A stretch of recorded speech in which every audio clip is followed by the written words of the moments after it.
Hi friends, welcome to the BK study circle YouTube channel. ఈ వీడియోలో మనం ఫిబ్రవరి 17కి సంబంధించిన most important current affairs discussion చేద్దాం. ఫస్ట్ క్వశ్చన్ వచ్చేసి, BBC Indian sports women of the ఇయర్గా ఎవరు ఎంపికయ్యారు? Option A Deepti Sharma, option B Smriti Mandhana, option C Shafali Verma, option D Harmanpreet Kaur. జవాబు వచ్చేసి స్మృతి మందాన. భారత మహిళా cricketer Smriti Mandhana 2025 BBC Indian sports women of the ఇయర్గా ఎంపికయ్యింది. ఈ సంవత్సరం క్రికెటర్లు హర్మన్ ప్రీత్ కౌర్ మరియు స్మృతి మందాన, చెస్ క్రీడాకారిణి దివ్యా దేశ్ముఖ్, షూటర్ సురుచి సింగ్ మరియు అథ్లెట్ జ్యోతి ఎర్రాజీ ఈ అవార్డు కోసం పోటీలో ఉన్నారు. Chess grand master Divya Deshmukh 2025 సంవత్సరానికి BBC emerging player of the year అవార్డును గెలుచుకున్నారు. Para athlete Preeti Pal BBC para sports women of the year 2025 అవార్డును గెలుచుకున్నారు. ప్రీతి పాల్ ప్యారిస్ పారాలింపిక్స్ 2024లో ట్రాక్ అండ్ ఫీల్డ్లో 2 పతకాలు గెలుచుకున్నారు. ఈ ఘనత సాధించిన మొదటి పారా అథ్లెట్ అయ్యారు.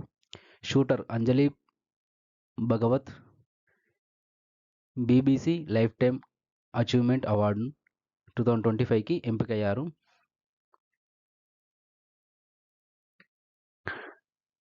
నెక్స్ట్ కరెంట్ అఫైర్స్ క్వశ్చన్ వచ్చేసి,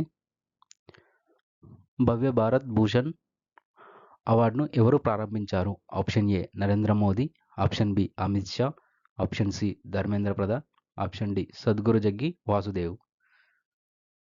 సో జవాబు వచ్చేసి సద్గురు జగ్గి వాసుదేవ్. భారతదేశ వృద్ధికి మరియు శ్రేయస్సుకు విశేష కృషి చేసిన వ్యక్తులను గుర్తించే జాతీయ గౌరవం భవ్య భారత్ భూషణ్ అవార్డును ఆధ్యాత్మిక గురువు సద్గురు జగ్గి వాసుదేవ్ ప్రారంభించారు. ఈశా యోగ కేంద్రంలో జరిగిన మహాశివరాత్రి వేడుకల సందర్భంగా ఈ అవార్డును ప్రదానం చేశారు. రక్షణ మంత్రి రాజ్నాథ్ సింగ్ ముఖ్య అతిథిగా హాజరయ్యారు. దేశ పురోగతిని రూపొందించే విభిన్న రంగాలలో రాణించిన వారిని గుర్తించేందుకు ఈ ఇనిషియేటివ్ ప్రయత్నిస్తుంది. జాతీయ భద్రత మరియు వ్యాపారం, కళలు మరియు వినోదం, క్రీడలు, సమాజ సంక్షేమం, శాస్త్ర సాంకేతిక పరిజ్ఞానం, సాహిత్యం మరియు విద్యారంగం వంటి రంగాలలో గణనీయమైన కృషి చేసిన వ్యక్తులను జరుపుకోవడం ఈ భవ్య భారత్ భూషణ్ అవార్డు లక్ష్యం. వేలాది మంది భక్తులు హాజరయ్యే ఒక ప్రధాన ఆధ్యాత్మిక మరియు సాంస్కృతిక కార్యక్రమమైన వార్షిక మహాశివరాత్రి వేడుకల సందర్భంగా ఈ అవార్డులను ప్రదానం చేస్తారు.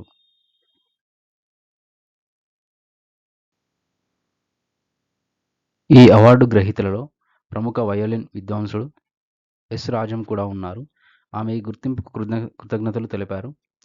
ఇస్రో మాజీ చైర్మన్ ఎన్ కిరణ్ కుమార్ కూడా ఈ గౌరవాన్ని అందుకున్నారు. ఈ అవార్డు వ్యక్తిగత సాధనకు బదులుగా భారత అంతరిక్ష కార్యక్రమం దశాబ్దాలుగా చేసిన కృషికి ప్రతీక అని ఆయన పేర్కొన్నారు. నెక్స్ట్ కరెంట్ అఫైర్ క్వశ్చన్ వచ్చేసి, ఉత్తరాఖండ్ రాష్ట్ర అధికారిక పుష్పంగా ఏ పుష్పాన్ని గుర్తించారు? ఆప్షన్ ఏ బ్రహ్మకమలం, ఆప్షన్ బి అల్పైన్ పూలు, ఆప్షన్ సి వనపుష్పాలు, option D valley of flowers. Answer వచ్చేసి బ్రహ్మకమలం. వివరణ వచ్చేసి, ఉత్తరాఖండ్ రాష్ట్ర అధికారిక పుష్పం బ్రహ్మకమలం. దీని శాస్త్రీయనామం వచ్చేసి సౌసిరియా ఓవులాటా. దీని ప్రత్యేకత వచ్చేసి ఇది హిమాలయ ప్రాంతాల్లో సుమారు 4500 మీటర్ల ఎత్తులో మంచు పడే కొండ చర్యలలో పెరుగుతుంది. పూసే సమయం వచ్చేసి ఇది సంవత్సరానికి ఒకేసారి జూలై నుండి సెప్టెంబర్ మధ్య రాత్రి సమయంలో మాత్రమే వికసిస్తుంది. దీని పవిత్రత వచ్చేసి స్థానికులు బ్రహ్మకమలాన్ని అత్యంత పవిత్రమైన పువ్వుగా భావిస్తారు. కేదార్నాథ్, బద్రీనాథ్ వంటి ఆలయాలలో ఈ పువ్వును దేవునికి సమర్పిస్తారు. నెక్స్ట్ క్వశ్చన్ వచ్చేసి, ఏ భాషను ఇటాలియన్ ఆఫ్ ఈస్ట్ అని పిలుస్తారు? Option A Sanskrit, option B Telugu, option C Hindi, option D English. So జవాబు వచ్చేసి తెలుగు. భారతదేశంలోని ఆంధ్రప్రదేశ్ మరియు తెలంగాణలో ప్రధానంగా మాట్లాడే ద్రావిడ భాష అయిన తెలుగును ఇటాలియన్ ఆఫ్ ది ఈస్ట్ అని పిలుస్తారు. 16వ శతాబ్దపు ఇటాలియన్ అన్వేషకుడు నికోలీ డి కంటి ఈ పదబంధాన్ని రూపొందించారు. ఎందుకంటే ఇటాలియన్ మాదిరిగానే తెలుగులోని చాలా పదాలు అచ్చు శబ్దంతో ముగుస్తాయి. ఇది శ్రావ్యమైన మరియు లయబద్ధమైన నాణ్యతను ఇస్తుంది. శ్రావ్యమైన స్వభావం వచ్చేసి ఈ భాష దాని శ్రావ్యమైన స్వరం మరియు స్వర నిర్మాణానికి ప్రసిద్ధి చెందింది. తరచుగా ఏ యులు లేదా ఐ వంటి అచ్చులతో ముగుస్తుంది. చారిత్రక చారిత్రక సందర్భం వచ్చేసి 19వ శతాబ్దపు బ్రిటిష్ రచయితలు కూడా దాని సంగీత నైపుణ్యాన్ని గుర్తించి ఆ మారుపేరును స్థిరపరిచారు. ఇది భారతదేశంలో అత్యధికంగా మాట్లాడే భాషలలో ఒకటి. 80 మిలియన్లకు పైగా స్థానిక మాట్లాడేవారు ఉన్నారు. ఈ శాస్త్రీయ హోదా వచ్చేసి భారత ప్రభుత్వం తెలుగుకు శాస్త్రీయ భాషా హోదాను ప్రదానం చేసింది. నెక్స్ట్ క్వశ్చన్ వచ్చేసి హర్యానాలో రైస్ బౌల్ ఆఫ్ హర్యానాగా ప్రసిద్ధి చెందిన జిల్లా ఏది? Option A Hisar, option B Karnal, option C Rohtak, option D Ambala. So answer వచ్చేసి కర్నాల్. రైస్ బౌల్ ఆఫ్ హర్యానాగా ప్రసిద్ధి చెందిన జిల్లా కర్నాల్. ఈ నగరం దాని అత్యధిక బియ్యం ఉత్పత్తికి మరియు నాణ్యతకు ప్రసిద్ధి చెందింది. ఈస్ట్ అని పిలుస్తారు. అధిక వరి సాగు మరియు నాణ్యమైన బియ్యం, ముఖ్యంగా బాస్మతి ఉత్పత్తికి నిలయం.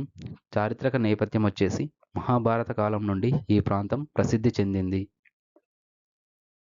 నెక్స్ట్ క్వశ్చన్ వచ్చేసి ఏఐ ఇంపాక్ట్ సమ్మిట్ 2026 సందర్భంగా 2 డిజిటల్ హెల్త్ ఇనిషియేటివ్లను ఎస్ఏహెచ్ఐ మరియు బిఓడిహెచ్ ఎవరు ప్రారంభించారు? Option A Dharmendra Pradhan, option B Rajnath Singh, option C Prakash Nadda, option D Amit Shah.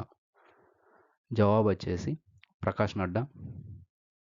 కేంద్ర ఆరోగ్య మరియు కుటుంబ సంక్షేమ మంత్రి జగత్ ప్రకాష్ నడ్డా మంగళవారం ఇండియా ఏఐ ఇంపాక్ట్ సమ్మిట్ 2026 సందర్భంగా 2 డిజిటల్ హెల్త్ ఇనిషియేటివ్లను ప్రారంభించారు. ఒకటి SAHI secure AI for health initiative, మరొకటి BODH benchmarking open data platform for health AI. భారతదేశ ఆరోగ్య సంరక్షణ పర్యావరణ వ్యవస్థలలో కృత్రిమ మేధస్సు ఏఐ యొక్క సురక్షితమైన, నైతిక మరియు ఆధారాల ఆధారిత విస్తరణను ముందుకు తీసుకెళ్లడంలో ఈ ప్రయోగం ఒక మైలురాయిని సూచిస్తుంది అని మంత్రిత్వ శాఖ ఒక ప్రకటనలో తెలిపింది. నెక్స్ట్ క్వశ్చన్ వచ్చేసి రంజీ ట్రోఫీ చరిత్రలో 10,000 పరుగులు పూర్తి చేసిన రెండో బ్యాటర్గా ఎవరు రికార్డు సృష్టించారు? Option A Abdul Samad, option B Vivrant Sharma, option C Kamran Iqbal, option D Paras Dogra. జవాబు వచ్చేసి పరాస్ డోగ్రా. వివరణ వచ్చేసి జమ్మూ కాశ్మీర్ కెప్టెన్ పరాస్ డోగ్రా రంజీ ట్రోఫీ చరిత్రలో అరుదైన ఘనత సాధించి ఒక ఎలైట్ క్లబ్లో చేరారు. ఫిబ్రవరి 16, 2026న బెంగాల్తో జరిగిన సెమీఫైనల్లో మ్యాచ్లో ఆయన చారిత్రక మైలురాయిని చేరుకున్నారు. రంజీ ట్రోఫీ చరిత్రలో 10,000 పరుగులు పూర్తి చేసిన రెండో బ్యాటర్గా పరాస్ డోగ్రా రికార్డు సృష్టించారు. ఇంతకు ముందుకు కేవలం వసీం జాఫర్ 12,038 పరుగులు మాత్రమే ఈ ఘనత సాధించారు. వేగవంతమైన మైలురాయి వచ్చేసి వసీం జాఫర్ 196 ఇన్నింగ్స్లో ఈ మార్కులను అందుకోగా డోగ్రా కేవలం 147 ఇన్నింగ్స్లోనే దీనిని చేరుకొని చరిత్ర సృష్టించారు. అత్యధిక సెంచరీలు వచ్చేసి యాక్టివ్ ప్లేయర్లలో అత్యధిక రంజీ సెంచరీలు 33 చేసిన ఆటగాడిగా డోగ్రా కొనసాగుతున్నారు.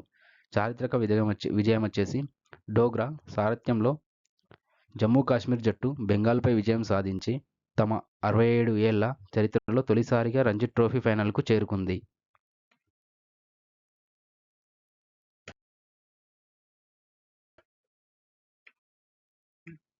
ఇవండి most important current affairs. Thank you for watching. Thank you. Please subscribe and share.